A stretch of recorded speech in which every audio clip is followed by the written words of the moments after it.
we have a book that is for kids about really little kids. And we have an author with the most adorable book about a Black family.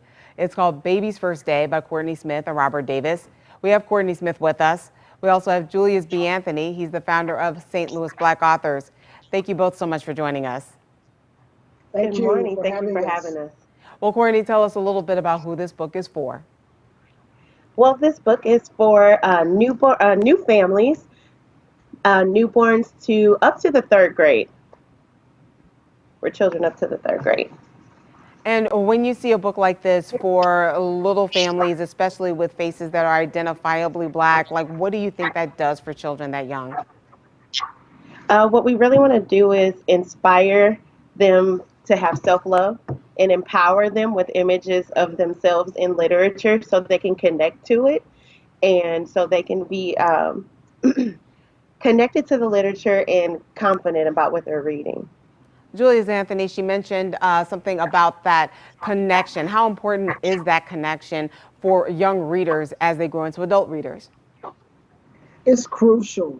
What we know is that when children have more access to literature where they can see themselves in the books, then they tend to be more confident readers, and it also tends for them to build skills better in terms of their reading development. And what we want children to be is successful readers by the end of third grade.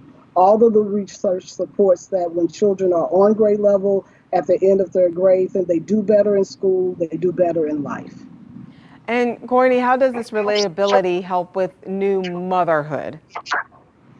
Well, it's definitely something that encourages them with bonding with their child. And it also connects them to a community of people who are on the same journey. And in the back of the book, we have inspirational quotes from moms that we know to the new and expecting parents. And so they can also have a wonderful story for the child, but also have encouragement for them on their journey in the back. Julius, will you see the process here of these parents welcoming a brand new baby? It's an experience that a lot of families have, but it is not often represented in the Black community and in Black literature. What do you think when you see such heartwarming images like these?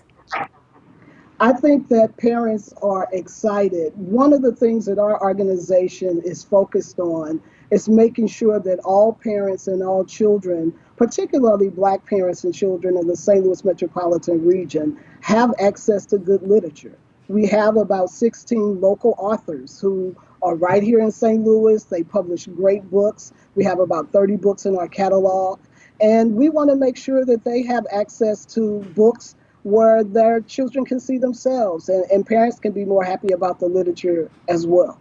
Well, we have a link for more information on fox2now.com.